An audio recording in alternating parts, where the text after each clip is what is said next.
please remember to leave a like, a comment, share the video about, and if you haven't already, subscribe. Thank you.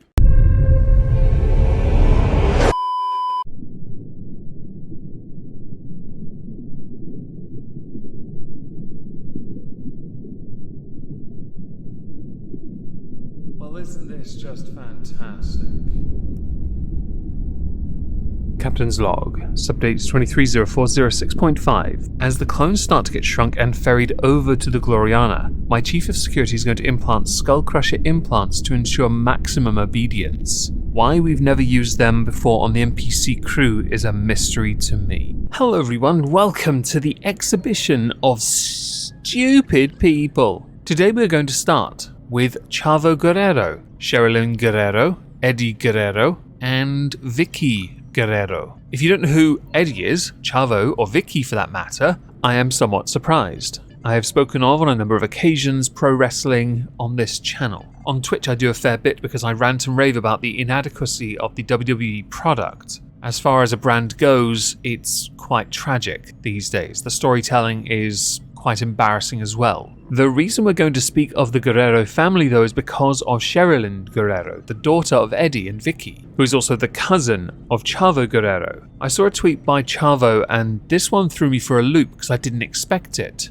Just to let everyone know, I fully support my cousin Sherilyn Guerrero, Eddie's daughter, and have been doing so privately in the last couple years of her struggles. She's a very strong woman for coming forward with the sexual assault she has suffered. I love you, Prima. Just an FYI, I put a link down below to the Twitter search for Sherilyn Guerrero because I couldn't actually find a trending tag. There wasn't at the time when I was looking for sources. Turns out there's a lot more to this. Sherilyn is very active on TikTok, and there she posted a 10-minute video discussing what had happened to her a number of years ago. What surprised me was I was led to believe the family unit was incredibly tight. Over the years of paying attention, I remember seeing Vicky Guerrero talk quite passionately about how important her family is to her since Eddie is gone. There's a reason I mentioned that explicitly, because in the video itself, Sherilyn mentions that it was her stepfather that did it. And I'm going to assume most of you already realised where this is going next. But I don't have to tell you what happened next, I'm going to play the clip of it instead.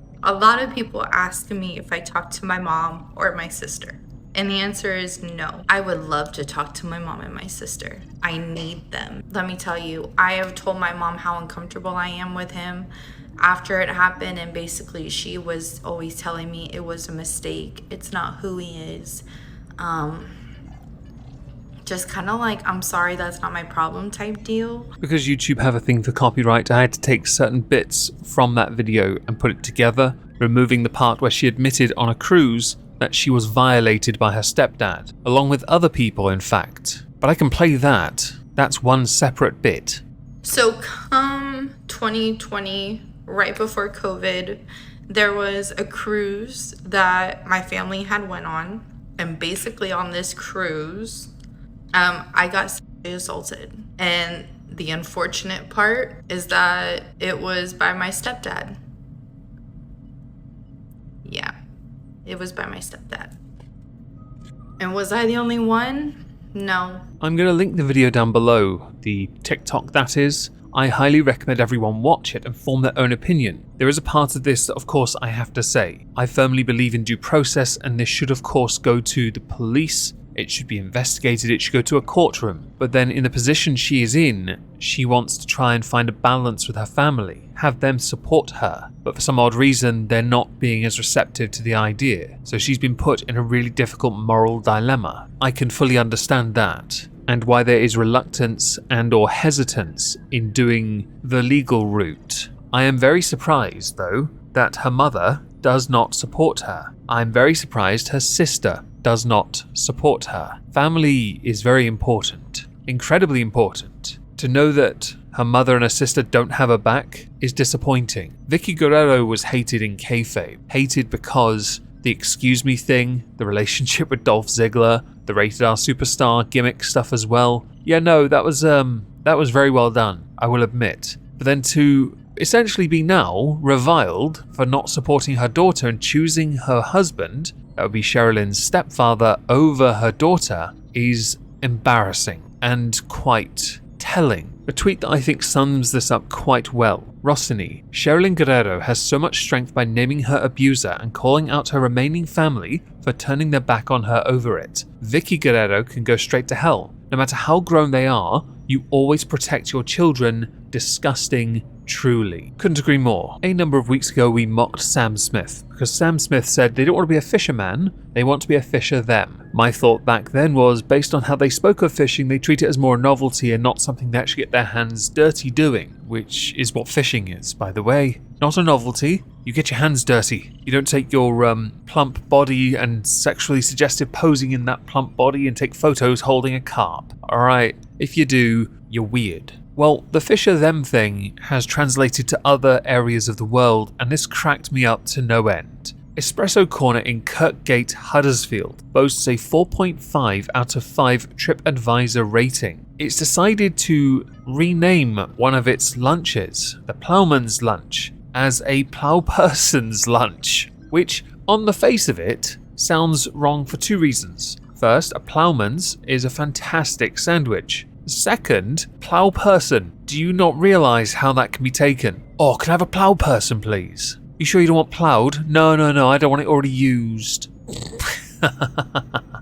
When a customer went in and inquired about the Ploughperson's sandwich, the waitress politely declined to engage with them. Another customer objected to the tone, which they then thought was aggressive, and invited the customer potential to leave, which they did. I consider this a little bit of political correctness gone wrong. Tony Singh, who owns Cafe Venezia on Market Street, said, I think if it's not broke, then don't fix it. These kind of changes can be very confusing for customers once you start going down that road. Adding, maybe they could call a fisherman's friend a fisher person's friend. Fisherman's friend is a cough sweet that I'm quite fond of. Please do not change it to fisher person. It's redundant. But ever the contrarian, a man called Stephen Knight said, I think it's a good idea. I'm all in favour of equality. Women have been farming for years, so why not? I tend to agree with Tony Singh though, in the sense that it's not broken, so why change it? If anything, you just highlighted something because the word man is in it. You're just saying anything with the word man in is wrong. It's a fecking sandwich called a Ploughman's.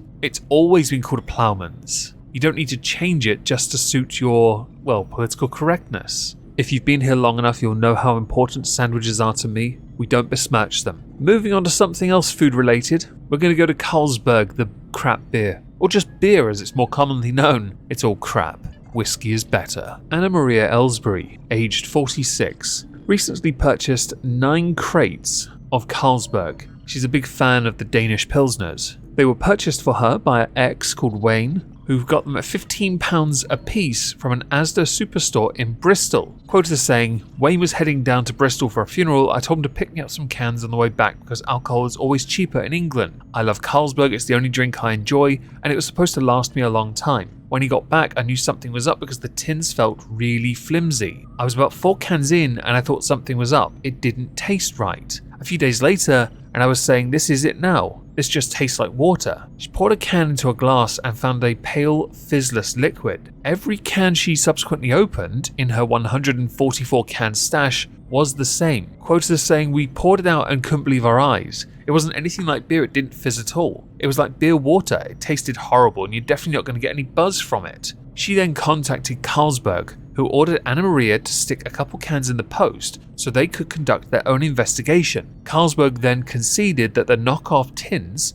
had suffered from reduced carbonation levels and offered her compensation. 9 crates, £15 a pop. Okay, I would have gone to Asda with this, by the way, and gotten a refund because you would have been entitled to it because it wouldn't have been the product you paid for. But 9 times 15 is 135. At the very least, you'd expect to get your money back, don't you? In this instant, Carlsberg, no, they sent her £15 worth of vouchers in the post. Here is a picture of the vouchers, and to make them look like there's more than there is, they sent her 6 £2.50 vouchers. In a letter they sent to her, it stated, whilst the beer remains safe to drink, we appreciate that it will not taste as expected. I would like to reassure you that corrective action has been put in place to prevent reoccurrence, and we apologise for any inconvenience caused. I think she would have been better off buying £135 worth of whiskey at this point. You don't have to worry about fizzing, corking, no. Get yourself a nice single malt. For £135, you can get a really nice one. Who cares about the buzz? Is Carlsberg the one that champions itself as the best in the world? Yeah, it does on the back of the can, I see it there. That looks like someone urinated into a can after drinking far too much water. Congratulations on having a subpar beverage. And congratulations Carlsberg for, well, fobbing off a customer. In 2022, Anthony Joshua suffered back-to-back defeats to Alexander Usyk, a former undisputed cruiserweight champion, now unified heavyweight champion. Anthony Joshua himself a two-time unified heavyweight champion. His record, Anthony Joshua's, is actually quite impressive. A willingness to fight anyone has cemented him a reputation for being that guy. His comeback fight recently over the weekend didn't do him so well, though his performance was very tentative. A comeback fight is normal for either making a statement or trying to show that perhaps you're not quite ready yet to be back at the elite level. Back-to-back defeats put you down in the rankings, and while there are some rather tasty heavyweights to get in the ring with, make no mistake about it, Anthony Joshua is not ready for them. His unanimous decision victory over Franklin was not a good look. He looked like he was unwilling to let his right hand go. That version of Anthony Joshua actually got him up to Andy Ruiz in the first fight. But the rematch, because he wasn't ready for Ruiz really, he was meant to fight Jarrell Miller, yeah, it didn't do him any good. Now I mention all of this because after the second fight, Anthony Joshua gained a little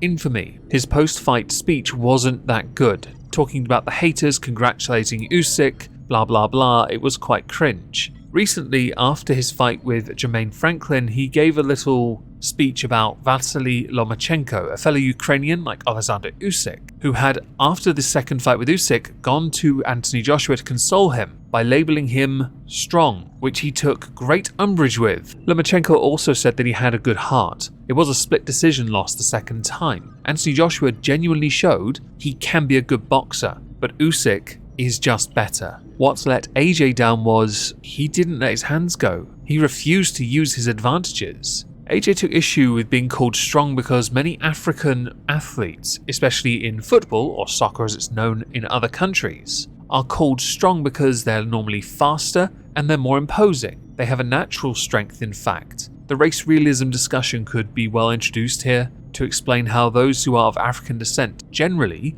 are considered a lot stronger than that of, let's say, a more Caucasian variety of person. AJ believes that by calling him strong, Lomachenko is being disrespectful because he's not respecting the talent. I don't think in that instance Lomachenko had to show you an iota of respect because you lost. Your talent was worthless. You lost. Quite convincingly, I might add. I remember watching that fight thinking, when's he going to let his hands go? When's he actually going to try? With Usyk, you can't land a combination on him, but you couldn't land a jab on him. It was embarrassing because of that. And to make something so small and insignificant, like being called strong, which you are, a racial thing, you are demonstrating how you are still quite a weak individual when words still hurt you.